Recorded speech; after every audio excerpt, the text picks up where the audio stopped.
Number one. Now the challenge, stay there. The Cowboys and Redskins, the last two Super Bowl champs. The matchup for the first ever NFL Prime Monday. Mike, the Cowboys have experienced the pains of being Super Bowl champs. Jimmy and Jerry, Troy's back problems, and Emmett's holdout. What does all this mean on the road to repeating? Joe. It's not just the last two Super Bowl champions, but it's the last two Super Bowl MVPs. Both quarterbacks, I might add. Can Troy do it again? And can Mark Ribbon regain the form that he showed 2 years ago? Holdouts, coaching changes, free agents, and tonight's game. Skip Bayless, Michael Wilbon, and Chris Mortensen will join me for some spirited discussion. Mort?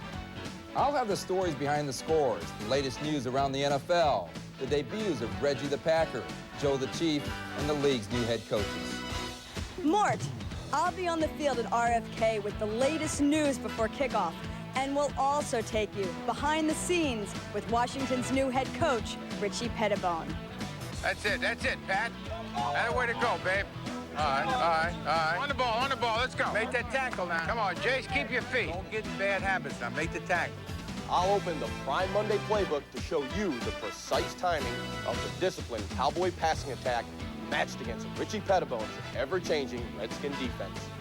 John, what a great rivalry the Cowboys and the Redskins are. I mean, on Monday Night Football alone, this is their 9th meeting. Some great matchups. But tonight we'll talk about the Dallas quarterback who may be forgotten a little bit in the shuffle, Danny White. Chris, I'm going to go backstage with one of the Dallas Cowboys stars, All-Pro wide receiver, Michael Irvin. We're going to take a look at him off the field, and we're going to debut our music video Rough Cuts. Tonight, a look at the Dallas Cowboys, Super Bowl champions. Right there, backside. All right, good job, Jack.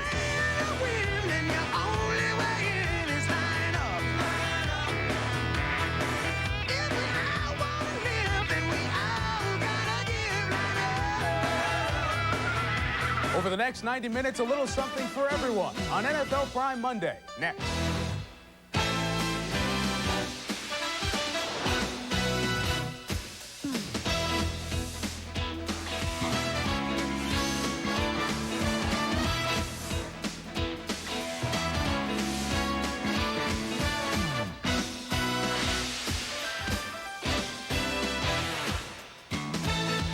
The last two champs, the last two to kick it off in '93. You're looking at RFK Stadium in 90 minutes. It's the Cowboys and the Redskins, and we get going on Monday night, number one.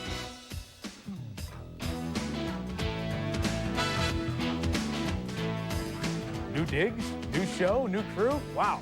Welcome to the world premiere of NFL Prime Monday here on ESPN. We're with you live for the 90 minutes before all 18 Monday nighters. Not just a preview of tonight, not just a review of yesterday. We'll mix in both and some history, strategy, and personality.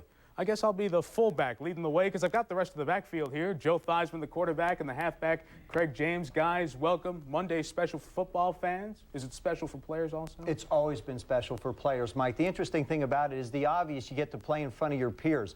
All day yesterday, everybody was playing football. Tonight, they get a chance to watch, and your reputation goes on the line to the guys that matter. Your reputation, because if you don't do well, they will not vote for you in the Pro Bowl. And this is when everybody usually tries to get those votes. Tough day for players, though. You wake up in the morning, ready to play. You got to watch 2 or 3 movies, and you finally get to the bus, and you get to go play the game. It's a tough one. You got to hold back. Well, these guys have been holding back for a long time. We start with the most common matchup in the history of Monday Night Football. Dallas and Washington.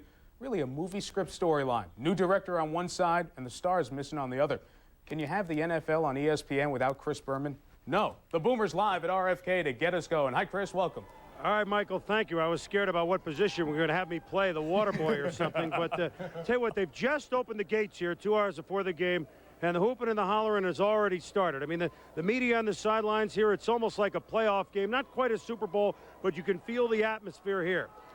I've talked with the Dallas Cowboys, who know full well what it's like to be the defending champ, because after all, they beat the defending champ Washington in their place opening Monday night a year ago.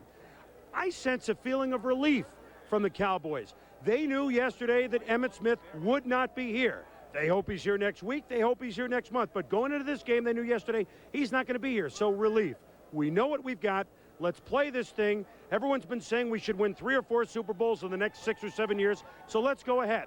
The one thing Jimmy Johnson is worried about, guys, is that not so much that Lassick isn't the player that Emmitt Smith is. That's obvious.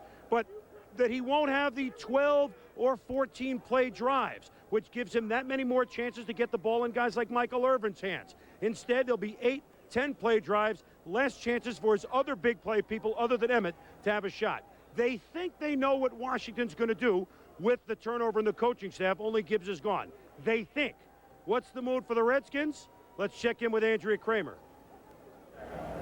Yes, Chris, the Richie Pettibone era will officially be launched tonight in RFK Stadium, and naturally, the former defensive coach has installed a new offense. The Redskins will unveil their new two-back attack tonight, featuring Ernest Biner and Brian Mitchell, but also expect to see substantial playing time from rookie Reggie Brooks. They think big things for this guy who will get the ball into his hands quite a bit.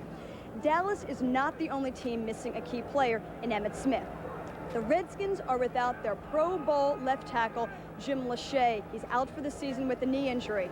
He will be replaced by Mo Iloanibi. You gotta just love saying this guy's name. Iloanibi has started only 4 games in his entire 4-year career.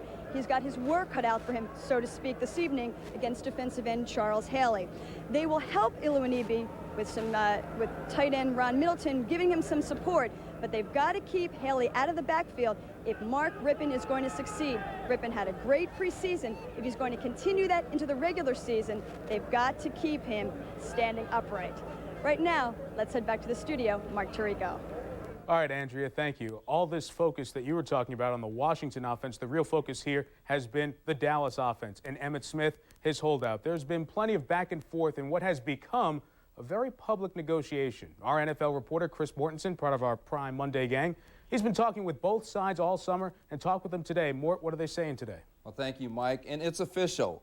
4 o'clock was the deadline for Emmitt Smith to sign a contract with the Dallas Cowboys and play tonight in the Redskins game. It did not happen. Now, Jerry Jones did make a call to Richard Howell, Emmitt's agent, during the lunch hour. He started the conversation with, "I've got nothing new for you." They talked for 20 minutes. It was an amiable conversation.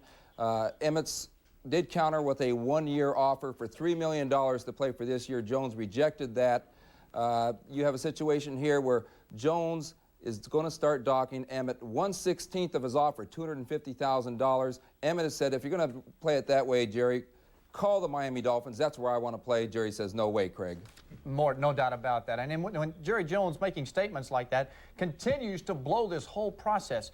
Months ago, he and Emmitt sat down. They agreed in principle not to negotiate with the media. And Jerry has done that month after month, day after day. He's got to stop doing that because every time he makes a statement about taking away $250,000 from him, Emmitt goes back in, takes off the half-inch spikes, puts in 3/4-inch spikes, and he is ready for you, Jerry. You better quit doing it with the media. Well, you know, the other thing, too, Craig, is Jerry and Emmitt both have valid positions. Jerry's got to be concerned with the salary cap.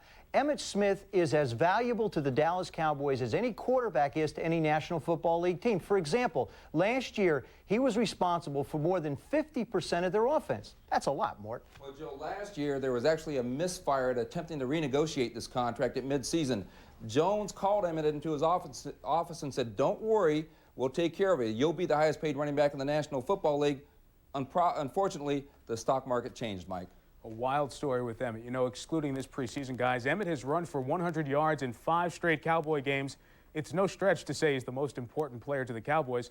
But not only is he not the highest paid Dallas player, he's not even the highest paid Smith with a star on his helmet. In annual base salary, not including signing bonuses, 92's top draft pick starting corner Kevin Smith made 4 times Emmitt's take last year. 92's second-round pick, injured receiver Jimmy Smith, made almost $500,000 more. Emmitt, by the way, did make more than linebacker Vincent Smith, who was traded to from Dallas to Chicago a couple of weeks ago. Talk about bang for the buck. Emmitt made 5 times more than touchdown Tommy Vardell and scored 19 more times.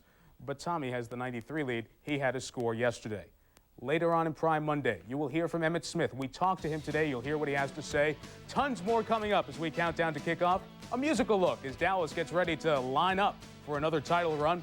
Speaking of the Buffalo Bills, that's who Dallas plays next. We'll talk live with Sunday's NFL offensive star, Andre Reed, who'll be watching with interest because the Bills play Dallas in a rematch next.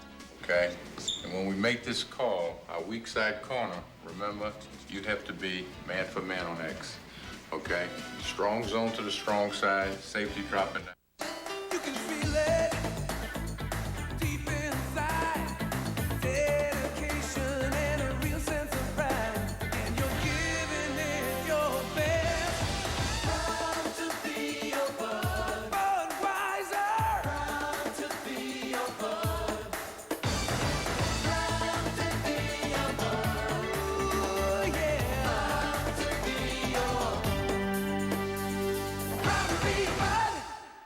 are some tough birds in our division who love putting the ache to Aikman.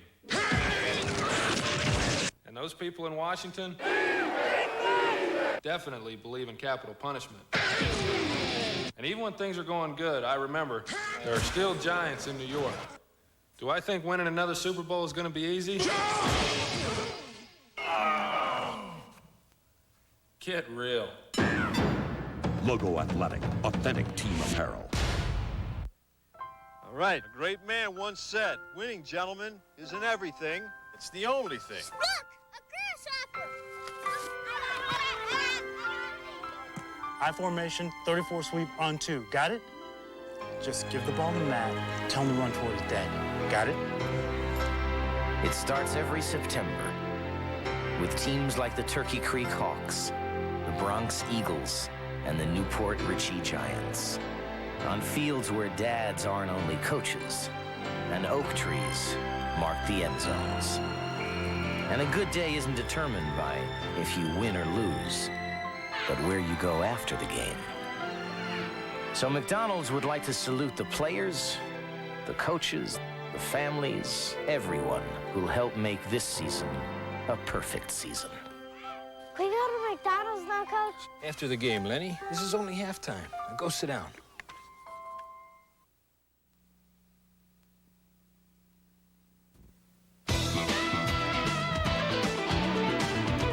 NFL Prime Monday is brought to you by McDonald's. What you want is what you get at McDonald's today. And by Logo Athletic, authentic team apparel. Welcome back. Time for what we'll call soundtracks here. It's a behind-the-scenes look and listen at the NFL. And we start with Richie Pettibone, the other Southerner taking over an administration in Washington this year. Richie replacing Joe Gibbs. Joe's career as Redskin coach started with a loss 12 years ago today at RFK to the Cowboys. As you know, Gibbs turned it around, propelled in great part by Pettibone, choreographing the defense. Well, tonight, the choreographer becomes the director. Familiarity may not breed contempt in the nation's capital, or then again it might. But when accountability begins and ends with you, the reality is the pressure increases, even for a seemingly low-key Southern gentleman like Richie Pettibone. That was a good picture you gave you there, babe. Good job, babe. Find the ball now. You're right there, babe. That's it, Pat. That's the way to go, babe. All right. On the ball, let's go. Make that tackle now. Come on, Jace, keep your feet. Don't get in bad habits now. Make the tackle. See, I'm not so sure you'd have made that tackle. Can't do that. Go with your guy, AJ. Darryl, don't let him do that. We're gonna get all screwed up, man. Yeah. You know, you just that's. Yeah, I was gonna stay, but I'll just follow this lead on that. Just keep going with your guy, eh? You keep going. You know, too many bad things can happen on that, man. Oh, nice! Wow, that was a good move, man. Great hustle, hey, great hustle, babes. Good work, man. Nice run, Robert. Good picture, babe. Good job, defense. Way to get after the ball. That was a great picture right there, man. Great picture right there. What's your 2 coaching points this week? Throw it away. And don't scramble. You got it. That's it, huh?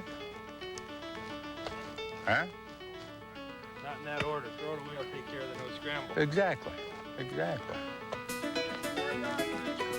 I want to see you grow old in this position. We got to get you going because you can make some plays for us, you know? You the guy can get it in the end zone for us, and we got to have that, man. We got to have it.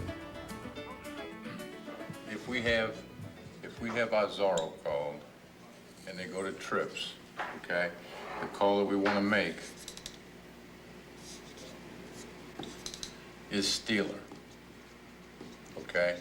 And when we make this call, our weak side corner, remember, you have to be man for man on X, okay? Strong zone to the strong side, safety dropping down, safety to the middle, but to the back side, we're gonna be man for man. Start making some Zorro calls instead of zebra, all right? And what they're doing, they're going trips, they put B in the flat, they're taking Y and running down the seam, they put B in the flat, they're taking Y and running down the seam. That'll be Jill's man, okay? You want to look for the Z curve. So we're going to make some Zorro instead of zebra, all right?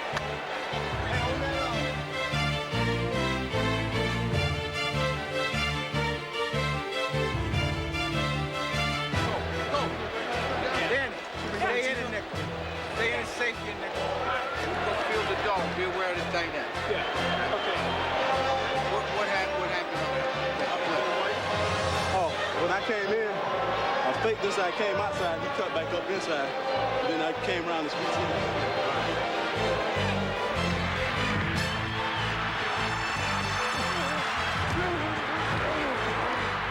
The Redskins' last preseason game was a not-so-subtle mix of the good, the bad, and the ugly.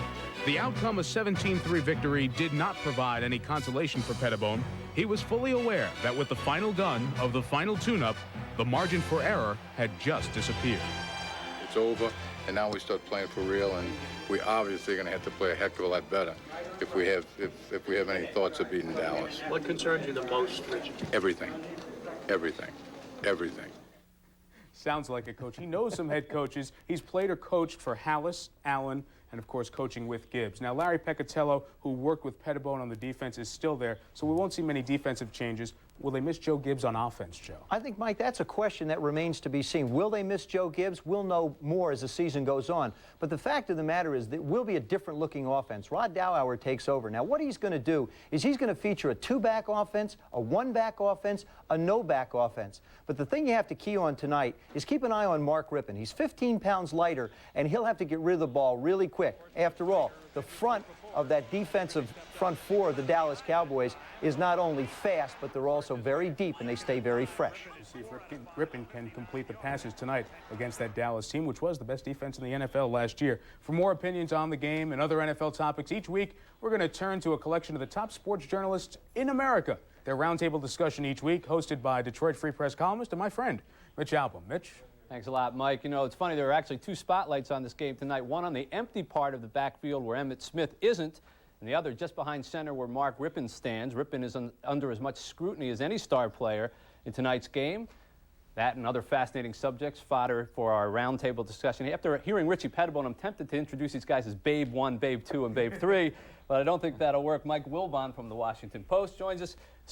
Chris Mortensen, of course, from ESPN, and Skip Bayless, author of The Boys, an inside look at the Dallas Cowboys. Now, Mike, I'm going to start with you. You cover the Redskins down there. Mark Rippon has gone the route that Emmitt Smith is trying to do now, Super Bowl hero to contract holdout. He got a nasty reception last year. Doesn't want to repeat that tonight. Mitch, he got a nasty reception when he was introduced to the crowd at RFK, when all he had done to that point was win a Super Bowl MVP at the end of January. They lost the game to the Cowboys opening night, and then they come back for the home opener, and he's booed in the introductions, held out 3 weeks, got a huge salary, and people just did not believe that Mark Rippon was going to be the same quarterback. I thought it was really a cheap shot at the time, but it proved to be sort of a barometer because Mark never did recover and make it back to the form so you're saying he needs had in to 92. Prove himself tonight? He's almost under the gun all again. over again. He really is. He does not have the number of years that an Elway or Marino have had. He does not have that kind of goodwill built up yet. Michael, I'll tell you what, the Cowboys have lost all respect for Mark Rippon, and I can't blame them at this point because it's like the guy woke up last year and just completely forgot how to play. Now he's without Gary Clark. Now it looks like Desmond Howard's already looking like a bust. And a lot of the Cowboys are looking for Rich Gannon to be playing in a little while this year. Skip, I don't think you're going to see Rich Gannon playing anytime soon. Mark Rippon's had a really sharp, exceptionally sharp preseason, and I think that's going to continue. It's not going to help that he doesn't have Jim Lachey there, however. Rippon got the big money after holding out. Now, Emmitt Smith, of course, is trying to get that same kind of money. Part of the problem here is everyone keeps talking about quarterbacks versus running backs. Quarterbacks keep making the big bucks. Is that justified? Chris, does the quarterback deserve more money than everybody else? Well, I think he deserves more money, but I think Emmitt's point is how much less money? If Steve Young comes in at $5.3 million this year, can't I get $1 million less than that? I think that's Emmitt's point. In other words, Reggie White got $17 million over 4 years. Why can't I? Am I one of the top 10 players in the game? He feels like he is. You know, we all wanted to be quarterback when we were kids. We played in the pickup game. Maybe we had a premonition that quarterbacks deserve more. I mean, your thoughts? Well, in this case, I mean, how much money more is Aikman getting? And the question specifically for the Cowboys is Emmitt Smith more valuable to that team than Troy Aikman? And my answer is absolutely yes. We've seen that time and again already. I don't think he's more valuable. I think they're co-MVPs. And I believe that I think they both, between them, want $10 million. And I think they could split it up that way, $10 million I'll tell you what, between the two guys. Emmitt Smith is more valuable than anybody understands to this football team because he has such character in the locker room. He doesn't fumble on the field. He doesn't fumble off the field. He catches the ball. He runs with the ball. He deserves top 10 money. We're going to find out how valuable he is tonight, because there's some talk that maybe tonight's game is just sort of being held hostage, a wishbone sort of between Jerry Jones and Emmitt Smith. They're going to see which one breaks. Maybe it's not this game. You contend perhaps it's next week's game? Well, it's this game if Derek Lassick, Emmitt's replacement, fumbles twice, or if Derek Lassick misses a blitz block and Troy Aikman goes down. Then Jimmy Johnson, that cool exterior he has, blows up. However, you think about it, they play Buffalo next week. It was only 7 months ago the Cowboys destroyed the Bills 52-17 on a neutral field with Emmitt Smith in the backfield. What happens if Buffalo, 7 months later, comes into Texas Stadium with no Emmitt Smith and beats the Cowboys? Jimmy Johnson will take it straight to Jerry Jones in his office. Mort, I think they're going to lose both games, the Cowboys are, because I think the Cowboys as a team, ripping aside, will just let down emotionally tonight very quickly in the heat at RFK. Why are they going to let down? I don't understand why everybody's expecting the Cowboys to get off this 0-2 start. I've heard this theory before. You're talking about two teams that the Cowboys are simply superior to. Well, they're very confident. I've heard that they expect to rout the Redskins tonight. They really feel that. However, the players did say that this locker room felt different this week, more subdued than it did last year at this time. You wonder, what if he had been knocked out with an injury, which happens in football all the time? You'd be facing the exact same situation. We wouldn't be talking here for 20 minutes about it. We'll talk about other subjects. We'll come back later on in the evening with the second panel discussion. We'll deal with whether or not there's any racism in this issue and some other thoughts. Back to you now, Mike. All right, Mitch, we'll see the Knights of the Round Table, if you will, the Monday Knights of the Round Table in a little bit. Later, one of the brightest stars in the NFL, Julie Brown, will take us to Dallas for an off-the-field backstage look at the Cowboys playmaker, Michael Irvin. And next, we'll tell you what they're saying around the NFL after yesterday, including the latest on Joe Montana's injury. Prime Monday, back in a bit. We need a new stereo. We need a new fridge. Well, we ain't getting a new fridge. Well, we ain't getting a new stereo. Reach! We'll get a VCR, computer, camcorder. It's hard to decide what to get Microwave, boombox. when you can get 0% for 1 year on everything at Best Buy. Guess we'll be getting a new TV with picture-in-picture. This is a broadcast TV signal. Stations send these out every day, free to anybody with an antenna, including cable companies like ours. Congress now says we need the station's consent to send their signal on to our customers. And some stations say they won't give consent unless we pay them for it. We're not buying it. Why should cable customers end up paying for something that everyone else gets free? Broadcast has always been free, and we'd hate to see things change. You see, sometimes I like a little variety, whether it be Big Ten, Pac-10, even Big 8. You know what I'd really like? To make my own choice. If your favorite ABC game is not available here locally, you can order it on pay-per-view. ESPN ABC College Football Pay-Per-View, the only way to see it all.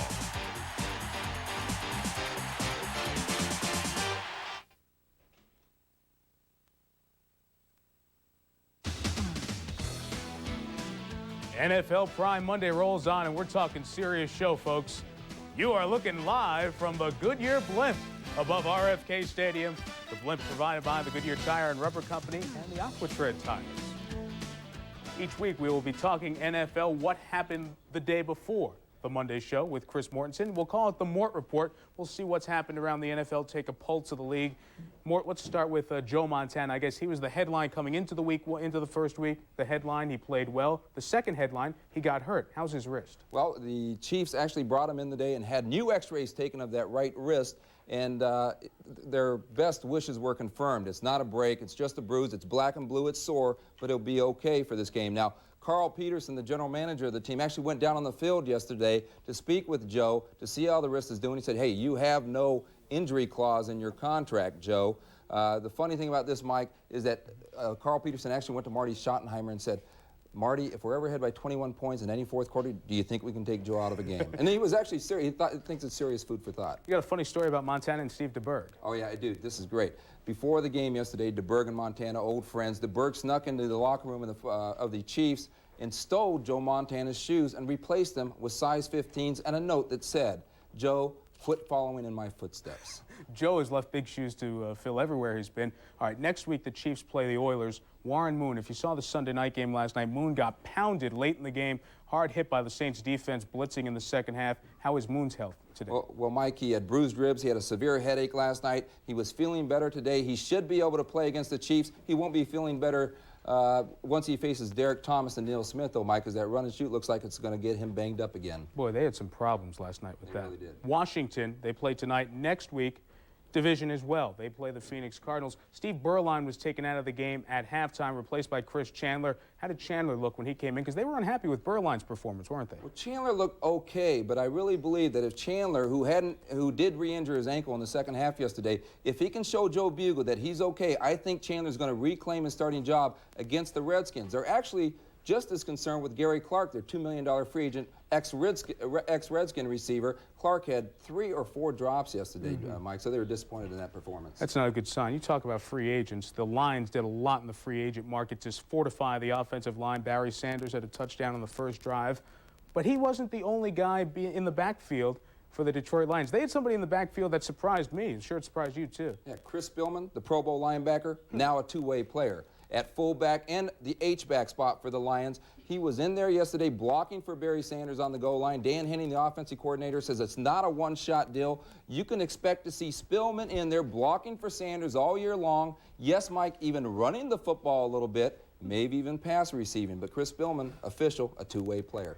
All right, we talk about all the guys on the offensive line, the free agent additions for the Lions. The free agent of the offseason was Reggie White. How'd Reggie do in his debut? Well, Reggie was a little frustrated. He had only 2 tackles, no sacks. He has a sore ankle, still hurting from the preseason, and he was tired. He didn't get a lot of snaps in the preseason. He also claimed that Jackie Slater was holding him all day. Of course, Slater has 18 years, Mike. He has that courtesy coming. So you get the rights to hold after 18 years. That's right. All right, Mort, that's the Mort Report. Thank you. Look forward to it. We appreciate it. We roll on here on NFL Prime Monday. Coming up, a lot more to do, including a look at Michael Irvin, one of the big names in the National Football League. Julie Brown goes backstage to find out more about why the Cowboys wide receiver is so flamboyant, so exciting off the field.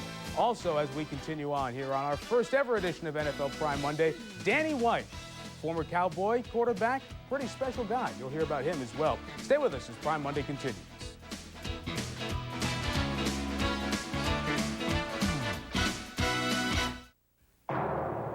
This is friction. Metal grinding on metal. Friction can wear your engine down. Friction can shorten its life. This is Pennzoil, the friction-fighting motor oil that protects more engines than any other motor oil in America. Choose Pennzoil. Use Pennzoil, and you'll get quality engine protection in each and every drop. Pennzoil. Performance, protection, quality. IndyCar thrills Sunday on ESPN. ESPN's racing team brings you so close you can feel the speed, sense the danger, hear the excitement. 3 races left and the championship is still up for grabs. Nigel Mansell has a slim lead, but Emerson Fittipaldi and Paul Tracy are hot on his trail. Watch the Pioneer Electronics 200 Sunday afternoon at 1 Eastern, live on ESPN. 1, 2, 3, 4. Pule, pule. Watch it now, watch it. Viejo, viejo.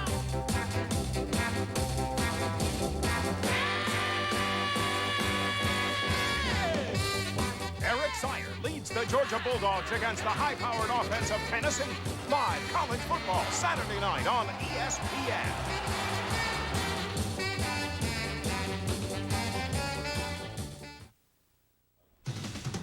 They're still discussing a new stadium for the Skins. RFK, it's not the best facility, but one of the best atmospheres in the NFL. Washington, Dallas, coming up pretty soon.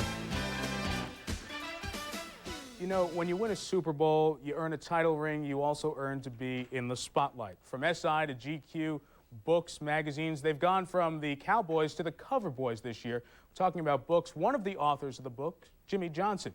He's in RFK right now with our Chris Berman. Chris? All right, Michael, thank you. With Jimmy Johnson and, well, very short offseason. You don't have your running back. I've got to start. Emmitt Smith, when will we see him? Well, hopefully we'll see him next week. I'll say this, as soon as he signs his contract, we'll see him shortly thereafter. It's not going to take him long to get ready to play, but he's not under contract. Have you talked with him personally, Coach? No, I know Michael Irvin's had a lot of conversations with him, and Michael's talked to me, and you know, we're ready for him to get back because obviously we're not as good a football team without Emmett, but he'll be back soon. Could you win the Super Bowl without Emmitt Smith? I think we still got a good football team without Emmett. How good, I guess we'll find out here in just a little bit, but with Emmett, I think we have an outstanding team, maybe one of the best. I know before you went to the Super Bowl last year, you had some conversations with guys that have been there, Don Shula, Joe Gibbs, maybe a few others. Have you talked with these men or Bill Parcells or anyone like that about defending champs and how you might go about it and what helped and hurt them? Well, you know, actually, we talked to some of those people back when I was at Miami and doing the same thing as far as coming off of a championship. And then a little bit last year with Bill, you know, getting ready for a Super Bowl. We've addressed some of the problems. I don't know that we've alleviated those problems, but I think our guys have worked hard. I just hope they had the right kind of focus in training camp. Could you tell from training camp? Do you think they're focused enough? Does it remind you of last year at this time? I think in training camp, in the preseason games, it was almost like they were bored. And in previous preseasons, you know, they were excited about every single game. And so I didn't see the excitement, but I think our guys put in the time. You know, they worked in the classroom, they worked on the field, and so I think they're ready to start the season, but it wasn't the same hungry feeling that I saw years ago. Yeah, but RFK ought to wake them up. I mean, it woke them up last year. You had something to say to them after a loss here last year, didn't you? Well, you know, I did mention that we came up a little bit short, and the officials came up a little bit short. But, hey, we went on and we won the Super Bowl, so good things happened. That was the last loss was here. Your first win was here. So there's some good memories for a Cowboy in RFK. Have a great season, Coach. Don't mention 89. I don't have any memories of 89. I wasn't. Did I mention it? Somebody else did. Good luck, Coach. Let's kick it over to Andrea. Thank you very much, Chris, along with defensive end Charles Mann, the 11-year veteran. Well, at least this Monday night game against the Cowboys is a little bit different because you have a different head man. You have Richie Pettibone. What's the difference between Pettibone and Gibbs, especially starting out the season? A lot of that question has been posed to me a lot, and I've basically been telling people wait until the 4th or 5th week, and then I can tell you the differences. But I think right now the glaring difference right now is Richie is more of a laid-back type of person. Not saying that Coach Gibbs was uptight or anything like that, but Richie is just so much more laid back. Even coming into this game, a big game for us as well as Dallas, his attitude has just been very, very confident, but yet very relaxed. I don't know if you know this, but Herschel Walker, Emmitt Smith, Tony Dorsett, none of them ever started their first game as a Dallas Cowboy. But Derek Lassick is tonight, the 4th-round pick out of Alabama. They say he's fumble-prone. You guys going to look to have him put the ball on the ground? How do you look to defend Derek Lassick? Well, you know, I've been seeing him on film in preseason. He looks much like Emmitt Smith, a very confident runner, very hard runner, and he runs into the hole, and if there's nothing there, he'll back out like Emmitt would do and then hit the corner. And so he's very similar. He is a rookie, and this is a big game for him, and hopefully he's got a little case of the big eyes. The defensive line this year, you're going to substitute a lot more mass substitutions. How's that going to affect you? Well, that's what they've been talking about. It hasn't happened yet, and so I don't know if that's going to actually happen or not. If it does happen, it will affect me slightly, but I'm normally the last person to come out of the game. Well, thank you very much. Good luck tonight. And now, where are we going? Where are we going? To Mike Tirico? Very good. Thank you so much. Let's get back to Mike. What's the matter? There aren't enough people on this show? We need man in it, too? Boy. Anyway, coming up, we'll go live to Buffalo and speak with the NFL touchdown leader, Andre Reed. We'll ask him about the Super Bowl rematch coming up next week in Dallas. But up next, Julie Brown backstage with the flamboyant Michael Irvin. He'll do anything for a catch. So I'm willing to trade a concussion for that reception. I'm willing to let you knock me out just so I can catch that ball. Citibank Visa provides so many services, you really don't need another card. They were very pleasant. Citibank didn't put me on hold forever, which a lot of companies do these days. The card's lost. Within 24 hours, I had a new card expressed to me that next day. The fraud protection program really gave me a sense that somebody's looking out for me and my best interest. And for some reason, on the phone, they're always very friendly with me. So maybe it's just my personality, I don't know. Just a few of the many people who rely on the service of not just Visa, Citibank Visa. We all depend on gasoline to fuel our engines. The problem is, some of us use it the wrong way. Never use gasoline to clean things, and never use it to remove things. You can't see gasoline vapors, but they are very dangerous. So keep it away from your children, or your whole life could change blink of an eye.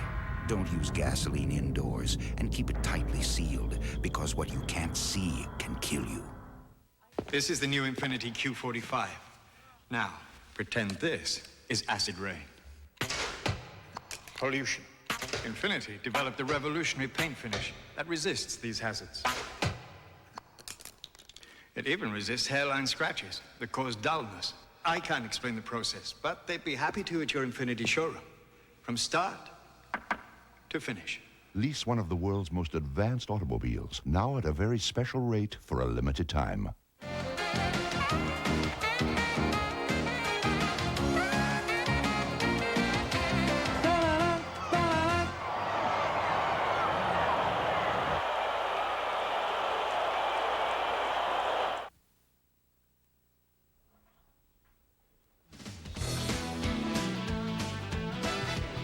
You know, Michael will be a marked man in Washington tonight. Michael Irvin's great stats get better when he faces Washington in Washington. He's missed 2 games because of injury there, but in the 3 he's played, look at the numbers he's put up. You know, in a recent magazine cover story titled God's Quarterback, Troy Aikman expressed his discomfort that comes with the spotlight of being a Super Bowl MVP. But the other end of the Cowboys passing connection seems to feel right at home in the spotlight that follows the Super Bowl. Here to talk about that, downtown Julie Brown, who went to Dallas this week to go backstage with Michael Irvin. Julie, welcome to the Prime Monday team. Thank you so much. It's so good to be here, and it was wonderful to be at the Cowboys camp and to get some more information about another Cowboys star. Michael Irvin, of course, is Emmett's best buddy. They have been talking on the phone. Unfortunately, they haven't been talking football. Michael Irvin, as you'll see here, is simply talking Michael Irvin. Born in the underground of Newark, I witnessed the birth of Mr. Funky. All right, great. So now I'm coming back. I am a fun-loving person. I love life, every day. I can get up and find something to laugh about, and I'm gonna find something to mess with everybody about. We always gonna get you back anyway. You don't know Michael. Right here, on the shot. Number 29 on your depth chart. Number 1 on your ball. Let's show him. Show him that shot. This is... Well, between 12 and 1 p.m., he comes into the locker room, and this is what he faces. I don't mind dealing with that. Now, let's get this right. Do you make enough? Do I make enough? Yes. Never. Never enough. I cannot say that, because Jerry makes he made enough. Well, who do you think should be the wealthiest player on the team? Jerry Jones. Who's probably the wealthiest player? I don't know. Right now, Emmitt Smith should be. But Jerry Jones, every George Washington leave his hands because he done squeezed George Washington to death. They leave his hands to my, I'm glad to get out of his hand. And Jerry's like, here's $1. Here's $1. You know, he's choking his dollars. Now, listen, tell me something. I've been listening to you all day, and you certainly have your own lingo, Michael. Why is that? How you think? You kind of jive talk. Cold means bad, bad means good. Like that's one cold, bad boy. He's always been one cold, bad boy on the field, trash talking and celebrating in your face. It all started at the University of Miami. Because you're in college, you're young, you're kind of rambunctious. You know, you're wild a little bit. You catch a couple touchdowns, you run in the stands, you throw your hands in the air, and they don't let you live it down. To this day, this very day, I'll go to guys that I know love to hit receivers, and I look at them, you know, right before the game, I say, hey, you know, I'm willing. He said, willing to do what? So I'm willing to trade a concussion for that reception. I'm willing to let you knock me out just so I can catch that ball. 2 touchdowns in 18 seconds in the Super Bowl. Tell me secretly what you said to yourself. Let me tell you, and you know what's so funny? I promise you, these are my whole thoughts during those touchdowns. I'm walking by, I remember walking back after the touchdown. I said, man, I bet my friends at home right now, you know, they got their brewskis, they got the popcorn, and they, you know, that's my boy, you know, that's all I could think about. That was why I was like, man, you know, I would love to be there and watch them yell about, that's my boy, you know, all the guys I grew up with, that's my boy just did that, this is my boy, you know, that type of thing. We caught up with Michael and his teammates at the Cowboy kickoff party. Head coach Jimmy Johnson knows Michael as well as anyone. I want to know, Michael Irvin, is he the same Michael Irvin as he was in Miami to what he is now? I actually think Michael's toned it down a little bit from the Miami days, but he's really a better player now than he was back in Miami. I think he's made steady improvement every year. Look at you. What you doing to him, Michael? It's my boy here. I'm trying to get my bank account fat like the Playmaker. The Playmaker is also a fashion plate. Check out this month's GQ. Instead of Playmaker, Style Maker. See that? Now, I love trying on, I do love trying on clothes, especially when they say they look good. Yeah, I got some Rolex cufflinks now, you know, I got Rolex rings, Rolex watch, Rolex bracelet, got a Rolex necklace. You know, that's in the car. Nobody's looking better than me on my show. And yes, he's got his own TV show, The Michael Irvin Show, Sunday mornings in Dallas. Performing comes naturally to him. He's always had to make an effort to be noticed. He comes from a huge family. I got 16 brothers and sisters. I heard people always ask, I've been into yeah. It just said a lot. Back then, the thing was, every time I had a chance to eat, you said, I better eat all I can eat right now, because I don't know when I'm going to eat again, you know? So you just ate, and ate. Now, you know, I can eat me 3 squares, and I don't eat that much, but back then, yeah, I ate a lot. Even the cereal, we had cereal. Next is a breakfast for the next morning. I would come home every day and sneak those cereals and eat them. Eat the whole box. The whole box, my sister would find me. And she would convince the me cereals. Why I told you not to eat cereals, you know? And then the next day I go to school, and on my way coming home, I'm like, man, I'm gonna get the cereal. You know, knowing I'm gonna get beat pretty good now. I'm gonna get a good little whooping here after she find me. But the whooping was worth the cereal. I'd take that whooping and eat them cereal. Poor man, rich man. At 27, the big difference is his bank account.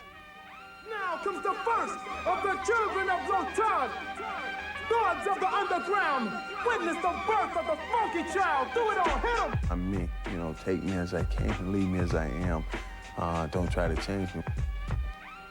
And this is a picture, about 3 minutes ago of Michael Irvin getting ready for the Redskins down at RFK. Julie, when you visited him this week, Emmitt Smith had to be on his mind. That's one of his friends on the team, one of his closest friends. How did it change Michael's attitude? You know what? I think Michael is not only the playmaker, an incredible wide receiver, Emmitt's best buddy, but the role that I found him playing this past week down there in the Cowboys camp was the team. He's been a team leader.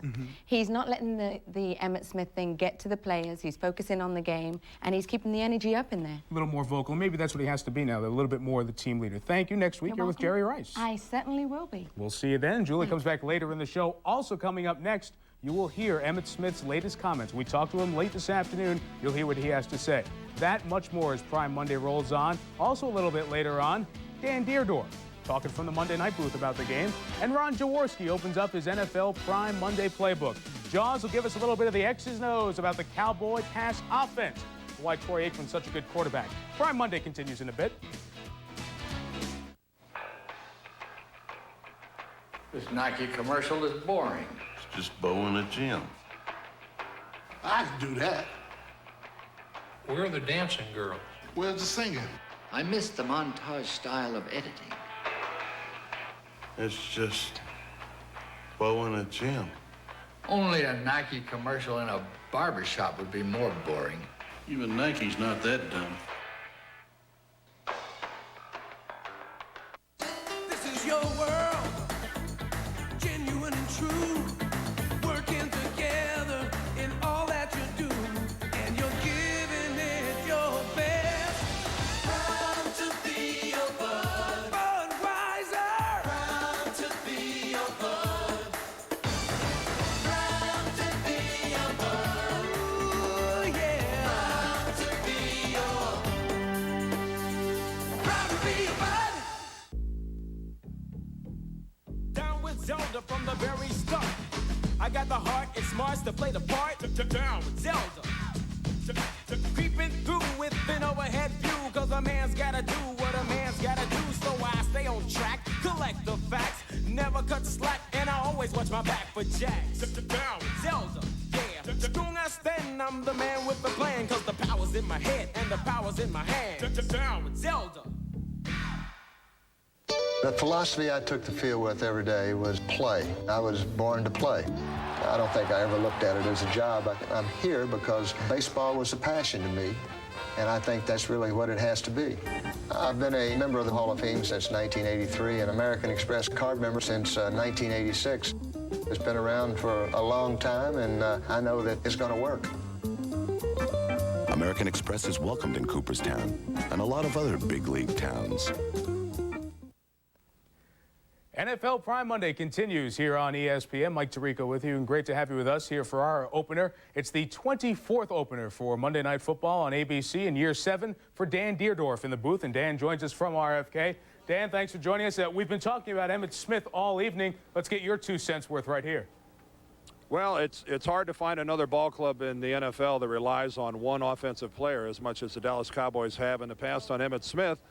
And on top of it all, they're going to have to play a rookie tonight. I'm sure you've covered the Derek Lassick situation. And it's so important because I think Dallas has had such tremendous success passing the ball against Washington. Harper and Irvin dominate the 2 corners from Washington, even though one of them's Darrell Green. And if they aren't successful in running the ball tonight, those 2 guys are going to get double coverage. And that's going to really, I think, impair the Dallas passing game. Dan, we've put so much of the focus on the Dallas offense. What about the Washington offense? They don't have a fixture there. Jim Lachey to be replaced by Mo Elwanibi, the young player out of BYU. As far as Elwanibi goes, can he do the job against Charles Haley tonight? It's going to be tough for Mo early on. He's a player that has a tendency to get off to a slow start, to be a little stiff at the beginning of a ball game. And I think that the Redskins are going to have no choice but to either keep a back in on his side, keep a tight end to get a chip block on Haley, at least until Mo settles down either in the latter part of the first quarter or well into the ball game. But early on, to put him out there on an island by himself would be a disastrous mistake. Dan, as far as the Redskins go defensively, they lose Wilber Marshall, and people haven't been talking about it a lot. Wilber Marshall out, Carl Banks in. What do you see differently from what the Redskins will be able to do tonight? Well, you don't hear a lot about it, I think, because you don't hear it coming from the Redskins.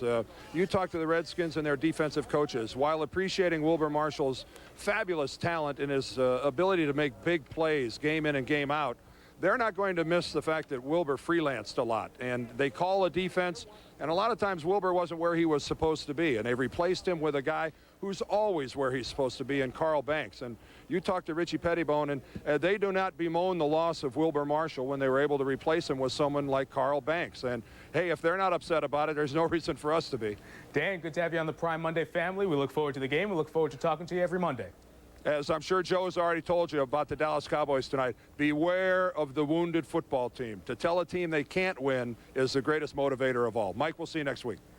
All right, Dan, we will get more from Joe and Craig coming up momentarily. A couple of months ago, many people questioned if Troy Aikman would be starting after his back surgery. Well, Troy played the last couple of preseason games. He looked sharp in getting his timing down with the wide receivers. Timing, a very important part of what the Dallas Cowboys do offensively. To illustrate that, let's go live to the NFL Films Vault in New Jersey, where each Monday we'll get the X's and O's from Ron Jaworski, a guy who knows a thing or two about X's and O's. Jaws, welcome. Hey, Mike, great. Super. I can't believe I'm part of this team. It's awesome. I tell you, I get a good feeling. I've studied this game by preparing the video that you're going to see in a minute. But you will see Troy Aikman really at his best. I mean, the precise timing of their passing attack, right now, maybe second to none. I know there'll be a lot of complaints from the 49ers or maybe the Bills, but you'll see Aikman at his best. But you'll also see Richie Pettibone's defense and that defensive philosophy take away the offense's best player. Let's take a look at it. Here on the Cowboys' second offensive series, Dallas is in the eye, a predominant run formation. What is Troy Aikman's pre-snap look? He sees the 2 Redskin corners, Darrell Green and A.J. Johnson, positioned on the inside of his wideouts, Michael Irvin and Alvin Harper. This inside positioning is a good indicator to Troy that the Redskins are in man coverage. The Cowboys will put tight end Jay Novacek in motion. The Redskin reaction? The strong safety Danny Copeland will follow Novacek across the formation. This is another strong pre-snap indicator that the Redskins are in man coverage. But Aikman must verify his pre-snap read after the snap. On his second step, he sees Copeland move forward, and that tells him one thing. Copeland has man responsibility on Novacek. Back to the snap to see the precise timing of the Cowboys' passing game. Aikman will take a 5-step drop. The ball will be thrown in 2.1 seconds, and Harper will make the catch at exactly 19 yards. You just can't do it any better than this. I want you to see the same play from the end zone angle, and focus this time on the defensive philosophy of Richie Pettibone. Remember from the sideline shot that Irvin was split left. Pettibone has always executed a simple defensive philosophy. Take away the offense's best player. In the Cowboy passing game, that's Michael Irvin. As you again watch the strong safety Copeland react to Novacek's motion, keep your eye on the free safety Brad Edwards. He will slide to the right of the Redskin defense, which is the left side of the Dallas offense, Irvin's side. A subtle move by Pettibone's defense. Take away the Cowboys' most effective pass play, the short post to Irvin. At the same time, try to force Aikman to deliver the ball right into the inside safety help. You see the tactical chess match at work. Aikman reads Edwards all the way, using the free safety's move to make his decision to go to Harper on the short post on the other side. Tonight, the Redskins must take away Irvin and Harper. You may well see Pettibone use more zone combinations than he would like. I'd say, as a player, I had to prepare to play against Richie Pettibone's defense twice a year for 10 years. He hates to play the zone, but last year the Cowboys exploited his man coverage. Joe, I think he's going to have to play more zone tonight. Oh, Ronnie, you bring up a very good point, but I just can't believe that Richie's going to change his philosophy. He's never been a zone man. He's not going to be a zone man. I think what Richie Pettibone's going to do is do what he does best, let his corners cover and try and put pressure on Troy Aikman. Remember, they are not going to respect that running game, and part of the problem is not only the lack of Emmitt Smith, but also Alfredo Roberts, their run-blocking tight end, isn't there. That's even going to make it more difficult to run the football. You talk about the passing game, the running game, they'll miss Emmitt Smith there. But you look at the pass blocking schemes the Cowboys use.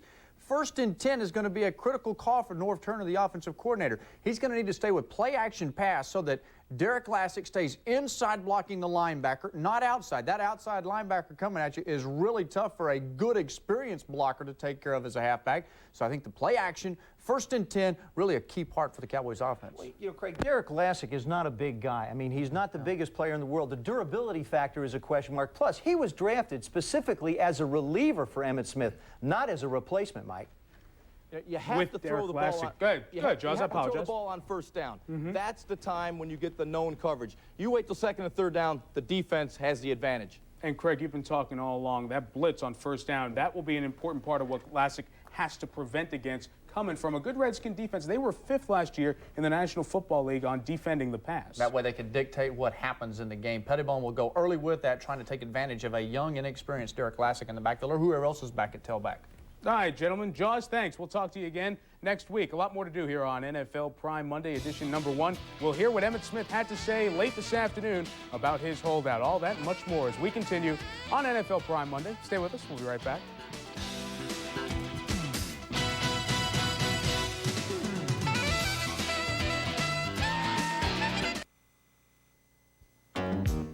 A lot of new cars were introduced for 1993.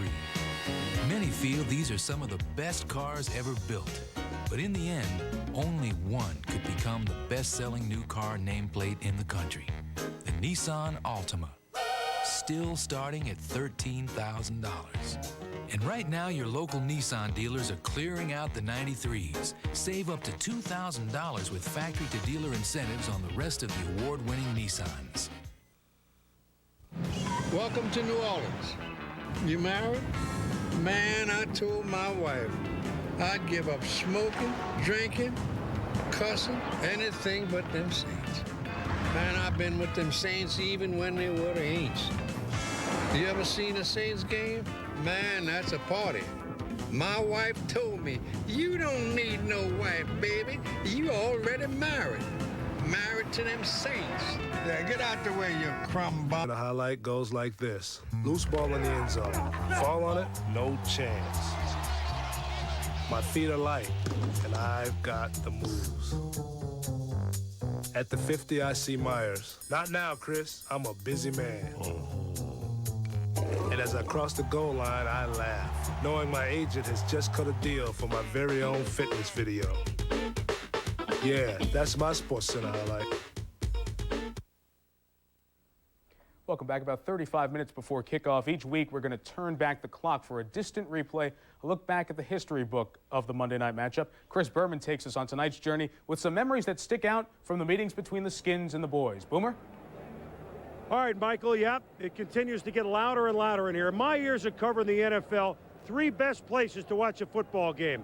Orange Bowl, where the Dolphins don't play anymore, Mile High Stadium with the Broncos, and here at RFK with the Washington Redskins. Now, you bring in their arch rivals, the Dallas Cowboys, who happen to be defending champs on opening day of the season. Cowboys and Redskins. It doesn't get any better than this, especially on a Monday night. October 1973, the defending NFC champions, George Allen's Over the Hill Gang, and their hated rivals, the Dallas Cowboys, battered each other in a Monday night classic. Score tied 7-7 late in the fourth. Craig Morton picked off by Brig Owens. He scampers in from 27 yards out. The Skins lead it 14-7. But Morton wasn't through. He drove Dallas down to the Washington 4 with just 29 seconds to play. Morton rolled out, hit Walt Garrison, who was nailed by Ken Houston, and hog-tied at the 1. Time expires. Redskins win. In 1978, with President Jimmy Carter on hand, the Skins showed off their national defense against the defending Super Bowl champs. Third quarter, faced with 1st and goal from the 2. Washington stonewalled Tony Dorsett and America's team. The Skins win 9-5. In the final replacement game of the '87 NFL strike, Danny White and a host of Dallas regulars have their hands full with the all-scab Skins, beating Dallas 13-7 and going 3-0 during the strike. But in 1983, it was White who rallied Dallas from a 23-3 halftime deficit. White threw 3 second-half touchdowns, 2 to number 80, Tony Hill. White even ran one in himself, rallying Dallas to a 31-30 win. The fans in Washington are the most obnoxious, rudest, dirtiest, filthiest fans in the National Football League if you're a Dallas Cowboy. Probably the greatest experience of my football career was hearing 70,000 Redskin fans, hog-faced Redskin fans, just with nothing to say, nothing to cheer about. I don't know if tonight that we're going to see Ken Houston stack up Walt Garrison on the 1 front line, which is probably the single most famous play on Monday Night Football. But if there is something like that, you can be sure the whole nation will be watching, and it'll be something of which legends are made. Michael, wish you were here. Wish I was too, Chris, believe me. Thank you very much, Boomer. We appreciate it.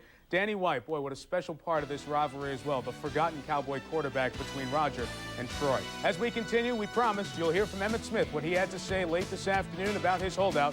Next, Andre Reed of the Buffalo Bills. He leads the NFL in touchdowns. There's Andre. He gets the Cowboys next. He gets us next. We'll talk to him on Prime Monday.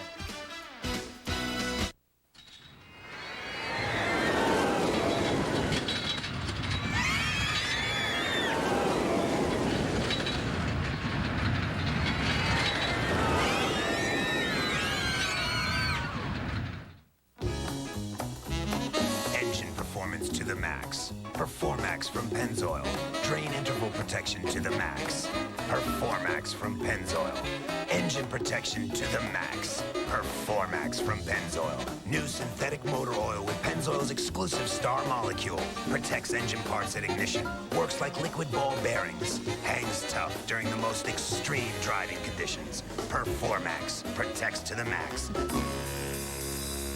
The best defense is not to offend. Thus, introducing the new Right Guard Sports Stick. Now with a time-release formula for longer-lasting protection against hostile odor all day. For protection that endures. I love watching those SEC games on ABC.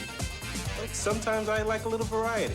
Whether it be Big Ten, Pac-10, even Big 8. You know what I'd really like? To make my own choice. If your favorite ABC game is not available here locally, you can order it on pay-per-view. ESPN ABC College Football Pay-Per-View. The only way to see it all.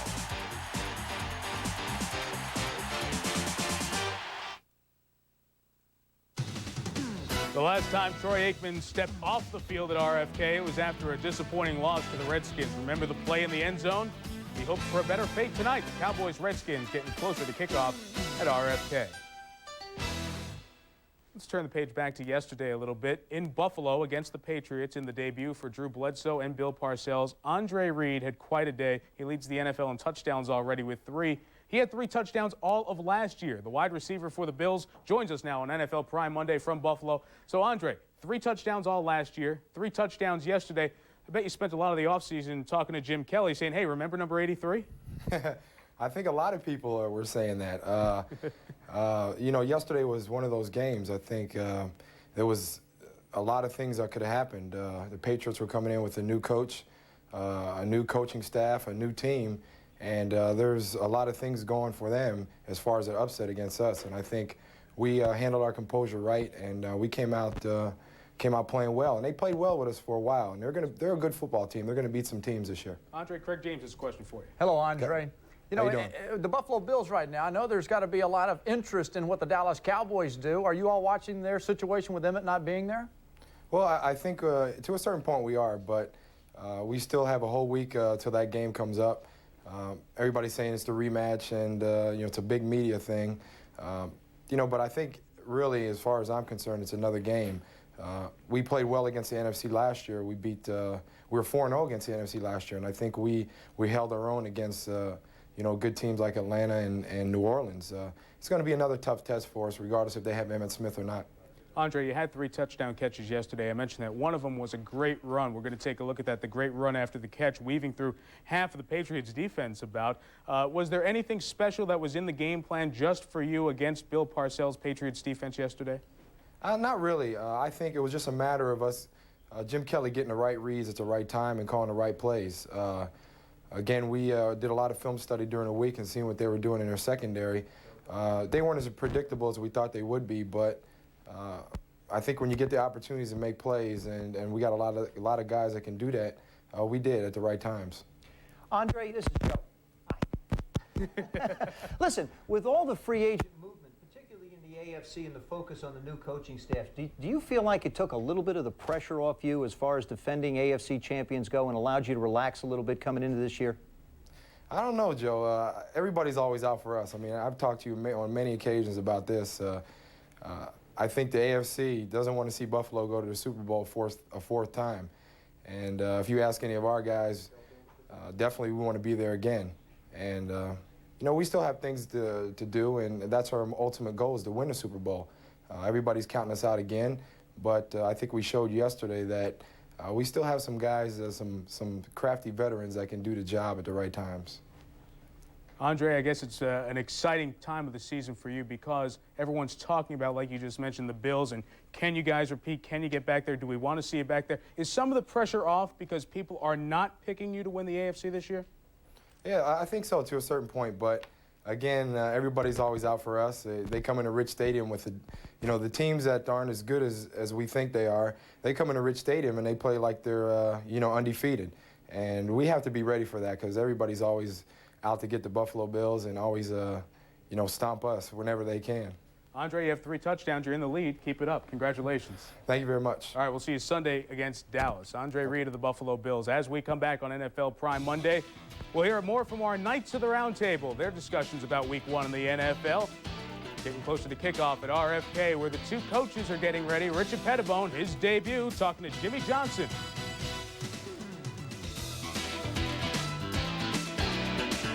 You saw yourself on a Harley, the tyrant of the 2-lane. And you on stage at Madison Square Garden, the lights, the fans. Then you met her. Goodbye, Harley. Hello, Diamond. Matching towels. Power tools. And a house. Now you're remodeling, buying lumber and plywood. Choosing paneling. Molding. Doors. Windows. Tile backer. Tile backer? Will you say your interests have evolved? Georgia Pacific. Whatever you dream for your home, we help you build on your imagination. The passion isn't only on the field. Players aren't the only ones who feel it. I can feel the passion from the fans in the last row. I know when they fear defeat. I know when they sense victory. If you live it, if you love it, get real. Logo Athletic, authentic team apparel. Ricky Henderson faces his old team as the Blue Jays meet the A's. Then the Braves battle the Dodgers. The pennant chase is on. Tomorrow night live on ESPN Tuesday Night Baseball. IndyCar Thrills, Sunday on ESPN. ESPN's racing team brings you so close you can feel the speed, sense the danger, hear the excitement. 3 races left and the championship is still up for grabs. Nigel Mansell has a slim lead, but Emerson Fittipaldi and Paul Tracy are hot on his trail. Watch the Pioneer Electronics 200, Sunday afternoon at 1 Eastern, live on ESPN. Welcome back to NFL Prime Monday. Emmitt Smith holdout, day whatever it is. That's all we've been talking about, and that's all we should be talking about because that is the main topic of this game. We mentioned we did talk to Emmitt Smith late this afternoon. He's in Pensacola, Florida, never got up to Washington, so any thought of him playing in this game went by the boards. Even though things have been at an impasse, when we talked to Emmitt, he said that he never gave up hope of playing tonight. I was very optimistic up until Saturday. I was thinking that something probably was going to happen Saturday night, late Saturday night. I was going to be on the first flight out of here Sunday to meet the team in D.C. and perhaps grab a playbook and get thrown in the game on Monday night. But after Saturday night, I didn't get a call. I just said, forget it. I know it's not going to happen. And just relaxed, and play a little golf, and continue to work, do the same things that I've been doing. Is there bitterness on your part after a while? I mean, it's kind of human nature to... Get bitter? Yeah. If I said no, I'd be lying. There is some bitterness here, and for a number of reasons. But those reasons are better left to myself opposed to exposing them nationwide. So I keep them to myself and just keep on moving. I haven't said much. I haven't been doing nothing but pleading my case. Yeah. The reason why I feel like I should be one of the highest paid players in the NFL, and that's all I can do. And my stats and all those things just speak for themselves. And well, I don't have to say much about who's been doing most of the talking. If it's happening to Michael, it's happening to me, it's going to happen to someone else on our team also. Do you think it'll ever happen to a Troy Aikman? No. I really don't. Why? It What's never the happens difference? to a quarterback. It never happens to a quarterback. Never. Are you prepared to sit out the year, if that's what it takes? Are you prepared to do that? Yeah, I am. I am. Because if I had to take my case to trial and defend myself for if I was in court, so to speak, and I had to argue with the judge over why I should be paid a certain amount of money, I think I will win this case. I really do. I think I have a good chance of winning this case. And that's enough for you. That's enough for you to risk sitting out a year, losing. All my life, I always tell kids, if you got something that you believe and you believe that you're right, stand down for it. Stand down for it. And this one right here, I believe I'm right. As far as personal stuff against Jerry, once I get my job done, once I do my job, I'm doing my job. I don't have to blast Jerry at all. I think Jerry did enough blasting for the both of us. Well, I regret that Emmitt feels that way about our negotiations, and obviously regret and am not satisfied that he's not on the field with us tonight. We've been pretty firm in terms of our posture and our position. We want Emmitt in here, need him in here. We're not the same team without him. It's a big challenge to play without him tonight, but it's got to be in here under the parameters that let us keep this team together in 94, 95, and 96 under a cap. And that's the criteria that I'm negotiating from. The comments of Jerry Jones reacting to the Emmitt Smith interview with our Pam Oliver in Pensacola a little while ago. One of the big things there, he said it wouldn't happen to a quarterback. Some people are questioning if it's not just the position situation that is causing this holdout, if it's something else, and maybe it's stirring up something that maybe we don't want to hear about from Dallas. To talk more about that, let's go back to our Knights of the Round Table, headed by Mitch Albom. Mitch? Thanks, Mike. You know, it occurs to me as I'm sitting here that this is one of the few issues on the planet that hasn't been blamed on the media yet, so I'm kind of waiting for that. It has, however, raised some interesting questions, particularly down in Dallas, Skip Bayless, where you live, Are there some darker overtones to this? We've heard some stirrings. Perhaps there's some racism involved, or at least some people seem to think perhaps there are. You know, perception is reality, maybe a stretch, but there's a suspicion on the part of the black players that the GQ cover boy, Troy Aikman, has quietly agreed to a new deal with Troy Aikman, $5 million a year. He's got 2 years left on his contract, while Jones is making an example out of the uncharismatic black player, Emmitt Smith, to impress other owners that he's going to toe that bottom line. Well, Skip, the only problem with that I have with that is that I know I brought this up with Jerry Jones last week. Jerry's aware of the discrimination charges. He said, hey, look, quarterbacks have been paid absurdly more than other players long before I ever entered this league, so don't blame Troy Aikman and Emmitt Smith on me. My problem with that is, if we're talking about payroll here, and that's the ultimate question with the salary cap coming in, the Dallas Cowboys have about the 3rd or 4th lowest payroll in the NFL. Why make an example out of Emmitt Smith? I'm not sure there's enough there to bring racism into it yet. But it's just a curious situation that Emmitt Smith is the most valuable player of that offense. Why is Troy Aikman all right, but is someone suggesting that if for some reason Emmitt Smith were white and Troy Aikman were black, it would be a whole different situation? Well, is that what someone's saying here? That's what we need. Until there are more black quarterbacks in this league, I don't know if we'll be able to truly measure this racism issue. The fact is, I believe between Marino and Elway and Steve Young, you do have the top 3 people in football are getting paid, their quarterbacks. But forget racism. It's a crime what Jerry Jones is doing to Emmitt Smith. Just forget about position or whatever. He's earned the money and he deserves it, and Jerry's doing this for his own ego. You know, this is a problem that's going to happen every fall. I mean, we're going to come back and there's going to be somebody doing the same thing. Turn on the television yesterday, and you saw all sorts of games across the country with different star players playing in different, now how do you feel if you wake up in your town and suddenly you've got a brand new team every year? Well, I kind of like it, Mitch. I tell you why. Free agency gives the hopeless fans some hope. And I tell you what. Sound like a guy living in Detroit. That's exactly. Or it gives a team like the 49ers, who lost to Ronnie Lott, a chance to recover and to sign a Tim McDonald. And I tell you what else it does for Marcus Allen. It gives Marcus Allen a chance to escape from Al Davis. I like that. It gives hopeless fans some hope. How about in Phoenix, where they've had nothing to look forward to? You get a few free agent signings, and now, I mean, there is some general interest in the Cardinals once again. It gives this fan hopelessness, because football might turn into baseball, which you need a program to follow every year, and which is getting boring by the season because musical players are going to musical teams. And one other point that he brings up, and it's worthwhile. What if you have a team whose owner doesn't have a lot of money but has a good general manager? He brings up good talent, and then as soon as that talent gets good, it skips off to where the highest bidder is, and you can't build a team in that city. It's one area where I wonder if it will hurt the quality of the game, because I think when football is a different game. It really is a team game. It may be a cliche, but you bring in different offensive linemen.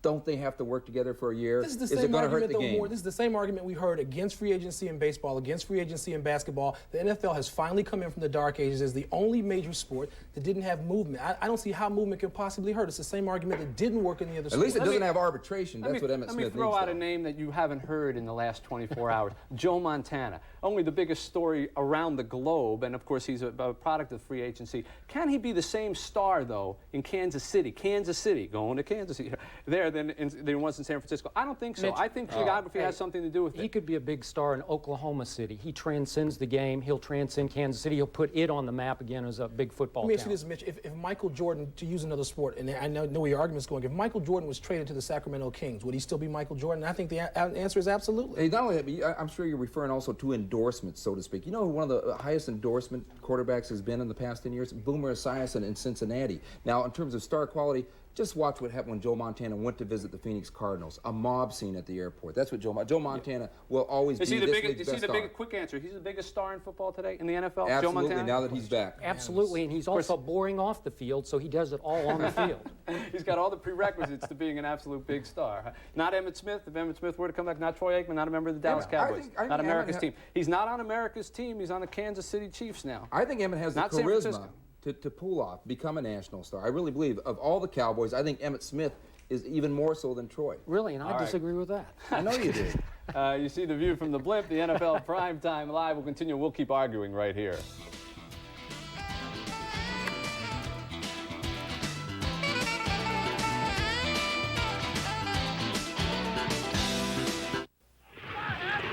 All-Pro quarterback Dan Marino. When the game is over and the pain starts, I want two things from my pain-relieving rub: fast relief and no odor. So I use Sports Cream, a strong pain-relieving rub that doesn't make me smell like a medicine chest. I just massage in Sports Cream for fast, odor-free relief. Cream or lotion, Sports Cream sure gets my vote for most valuable pain reliever.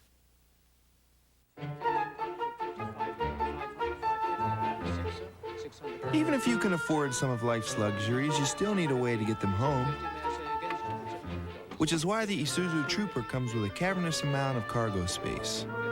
90.2 cubic feet to be exact. 850, no one bid 850. Masha, sold to the gentleman in the blue blazer. Plus, it's got a rather large towing capacity. The Isuzu Trooper, practically amazing. Down with Zelda from the very start. I got the heart and smarts to play the part. Down with Zelda. Creeping through with an overhead view, cause a man's gotta do what a man's gotta do. So I stay on track, collect the facts, never cut slack, and I always watch my back for jacks. Down with Zelda, yeah. Strong I stand, I'm the man with the plan, cause the power's in my head and the power's in my hand. Down with Zelda.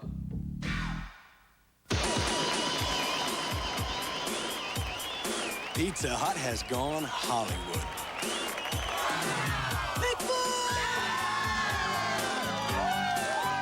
With a blockbuster Bigfoot movie deal. Now, every time you buy a Bigfoot pizza, you get a coupon for one free movie rental at Blockbuster with any other movie rental. So make it a Blockbuster night with Bigfoot. My mother thanks you, my father thanks you, my plastic surgeon thanks you. It's a Blockbuster deal from Pizza Hut.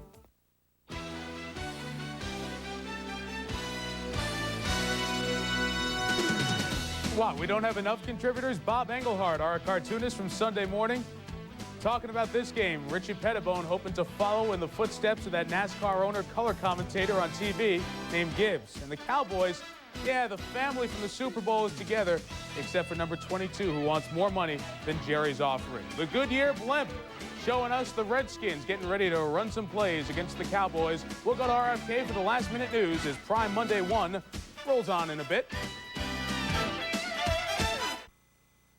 Pro Golf Discount is not just another golf store. Pro Golf Discount is Indiana's only golf superstore. At Pro Golf Discount, our qualified staff specialize in club fitting and measuring. They can also assist you in picking out the right shoes from all of the top brands. We interrupt this commercial to announce that this week only, Friday, Saturday, and Sunday, Pro Golf is celebrating its annual clearance sale. Come in and enjoy low prices at all 5 locations. Now, back to our commercial.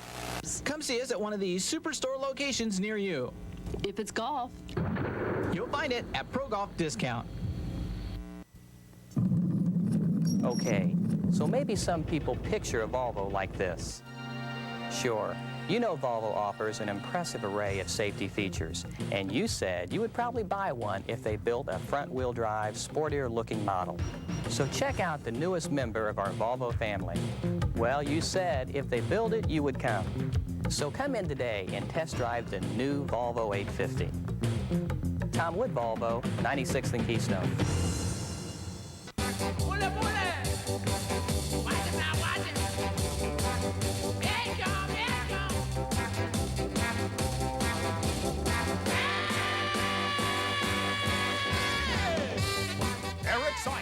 The Georgia Bulldogs against the high-powered offense of Tennessee. Live college football Saturday night on ESPN.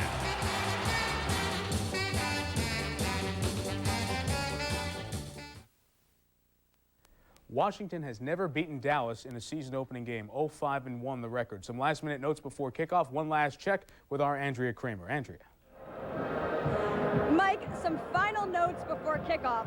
Redskin linebacker Andre Collins is out for the game. He'll be replaced by Monty Coleman. The 15-year veteran normally plays in the nickel, but there could be some drop-off in their run defense when he's in there. Also for the Redskins, they are without both of their H-backs. Terry Orr is also inactive. So we've been telling you about the Redskins' new two-back attack. Well, without any H-backs, they plan to run that almost exclusively throughout this game. The flip side for Dallas. Coaches have very quietly been priming Charles Haley. You're going to have a big game. Going up against a relatively inexperienced left tackle. Plus, Washington is without Terry Orr, who normally would provide the extra protection. That's it from RFK, where they are most certainly ready for some football. Mike?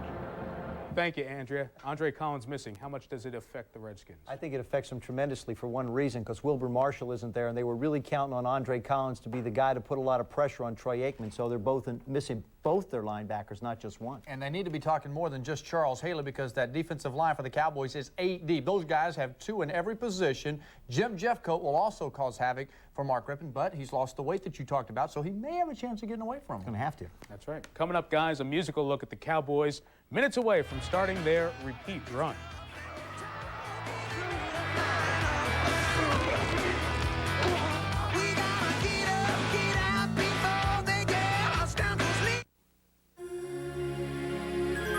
Go ahead, make a wish.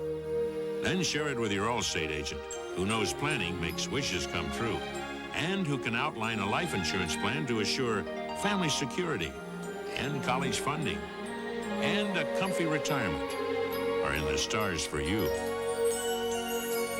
So make your wish and trust it to your Allstate agent, who wants to be your agent for life. If you've always thought that steel chainsaws were the best, but a little too expensive, maybe you don't have the whole picture. The 021 Steel Wood Boss. You not only get a great price, but it's available with a 2-year warranty. If you've been thinking about buying a blower, think about buying a Steel. When you see how powerful and quiet Steel blowers are, deciding to buy one will be very, very easy. See the Steel BG72 blower at your nearby Steel dealer. My ultimate ESPN Sports Center highlight goes like this. Loose ball in the end zone. Fall on it, no chance. My feet are light, and I've got the moves. At the 50, I see Myers. Not now, Chris. I'm a busy man. And as I cross the goal line, I laugh, knowing my agent has just cut a deal for my very own fitness video. Yeah, that's my Sports Center highlight. Time to time during Prime Monday, we will world premiere of music video. You know, we have so many people on this staff. I shouldn't be talking about music videos. We have a person here who knows a little bit more about music videos, Julie Brown. Well, we're going to combine the two here. You know football, I know music. So we pushed them all together. We're going to debut a great music video, get this studio rocking, and hopefully for you out there too, because here it is. Yeah, it's about the Cowboys. It's all about them. And the music is from the wonderful band, the Band of the Year, MTV's Band of the Year, Aerosmith. So check this out. We're going to have some hard-hitting music coming your way right now. I think a year ago, our guys were kind of crossing their fingers and hoping that they could win some games. I think the attitude now is that they expect to win games. Let's get geared up, get ready to go. That's exactly the tempo that we want. All right, let's go offensive line, control line, knock their ass back. Concentration.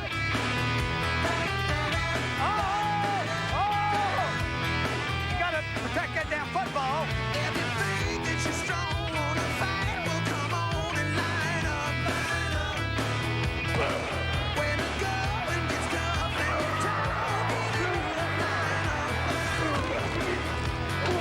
we gotta get up, get out before they get us down. 'Cause living up against the wall, yeah, it's gotta start up. Come on and line up. So don't be surprised when they pull the wool over your eyes. You don't get fooled up. Let's go. There we go. There's the nice tackle. 14-13, 10 seconds to go. We're behind the Redskins, RFK. All right, let's go, Lynn. We got to have it. It's all on your shoulders. Focus in. Can you make it? Got all the stuff and you can't get enough in line up. If you're out on a limb and you want to come in and line up. Yeah, your head's down, sitting down, pick your face up on the ground and get yourself together, baby. Life is trying to. Come on. They pressure him and they sack him and he fumbles the ball and the Cowboys lead on left-handed.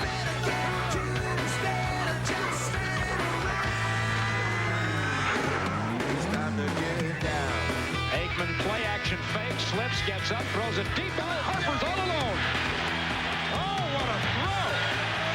Touchdown, Cowboys!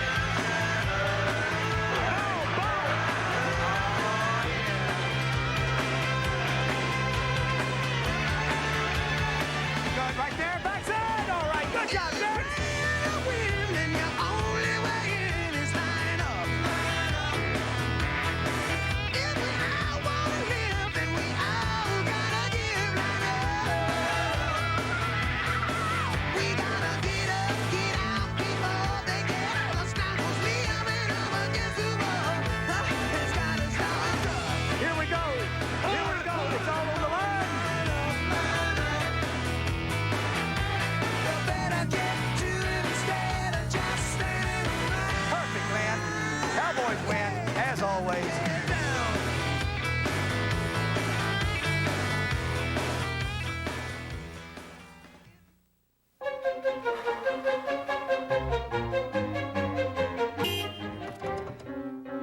Okay, pull away from the curb and take a left at the end of the block. Yes, sir.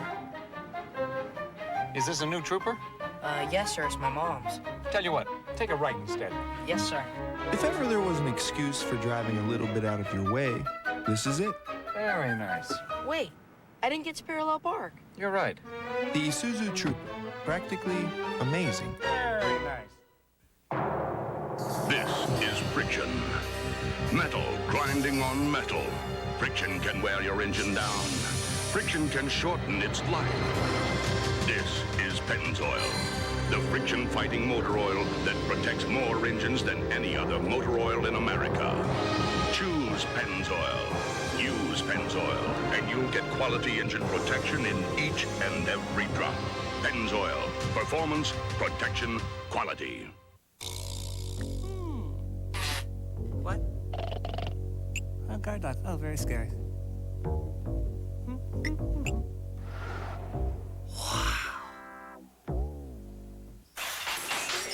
Finally, the good stuff. If you want great taste that won't fill you up and never let you down, make it a Bud Light. 1, 2, 3, 4. Heisman Trophy hopeful Marvin Graves leads a tough Syracuse team against the Pirates of East Carolina. Live college football, Thursday night on ESPN.